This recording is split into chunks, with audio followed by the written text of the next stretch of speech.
Intizom nima? U har bir biz qilishimiz kerak bo'lgan ishlarning aniq mezonlar asosida amalga oshirilishining strategik yo'li. Har bir narsani o'rganishda avvalo o'zingizga savol berishni o'rganing. Nima uchun o'rganyapman va nima uchun qo'llayman? Misol uchun ingliz tilini o'rganishda men ingliz tilini nima uchun o'rganyapman va menga u nima uchun kerak? Shu savollarga javob topsangizgina sizning yutuqlaringiz soni yanada ko'payadi. Keling sizlar bilan maqsad qo'yishning aniq yo'lini ko'rib chiqamiz. Ya'ni shaxsan o'zim ishlab chiqqan smart maqsad qo'yish asosida. First of all, specific. Aniq. Nimani xohlayapsiz? Aynan u narsa sizga nima uchun kerak? Aniq reja hamda strategiya asosida bo'lsin. Measurable. O'lchamli. Qancha vaqt davom etadi va uning natijasi sizga qancha vaqt ichida kerak? Siz o'z vaqtingizni to'g'ri qo'ying hamda o'sha vaqt ichida hammasini amalga oshirishga harakat qiling. Achievable. Erishish mumkin bo'lgan.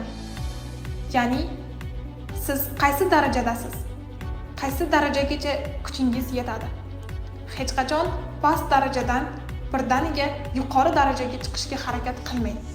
Hammasi qadam-qadam sodir bo'lgani yaxshi. Realistic. Real qarashlar asosida. Ya'ni siz o'z qobiliyatingizdan kelib chiqqan holda maqsad tanlashga odatlaning. Ortiqcha xom xayol sizni charchatadi hamda o'zingizga bo'lgan ishonchingizni pasaytiradi. Har bir maqsad qo'yilishidan oldin o'z abilityingizdan kelib chiqib qo'yishga harakat qiling. Bu eng muhimi. Va eng asosiysi time based. Vaqt bilan bog'liq masalalar. Vaqtni to'g'ri taqsimlash, ya'ni unga amal qilish eng muhimi hisoblanadi. Siz time managementga e'tibor bergan holda maqsadlaringizni amalga oshirsangiz, haqiqiy intizomga erisha olasiz. Sizga yetkazmoqchi bo'lganlarim motivation emas, disciplin.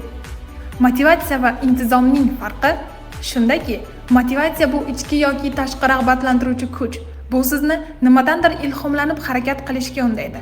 Masalan, maqsadga erishish istagi, mukofot olish, boshqa odamlardan ilhomlanish. Motivatsiya eng ko'p kayfiyatga, tashqi omillarga bog'liq bo'ladi. Motivatsiya qisqa muddatda kuchli turtki beradi, lekin doimiy emas. Intizom esa bu o'z-o'zini boshqarish, majburlash qobiliyati. Har kuni biror ishni qilishni davom ettirish, hatto motivatsiya yo'q bo'lsa ham. Masalan, erta turish, reja bo'yicha o'qish, mashq qilish. Bu kayfiyatga bog'liq emas. Odam o'zini majburan harakatga undaydi. Intizom uzoq muddatda davom etadi. Muvaffaqiyatning asosiy kaliti. Har kuni kichik qadamlar bilan katta natijalarga olib keladi. Albatta, maqsad bilan boshlangan narsada intizom bo'lishi shart.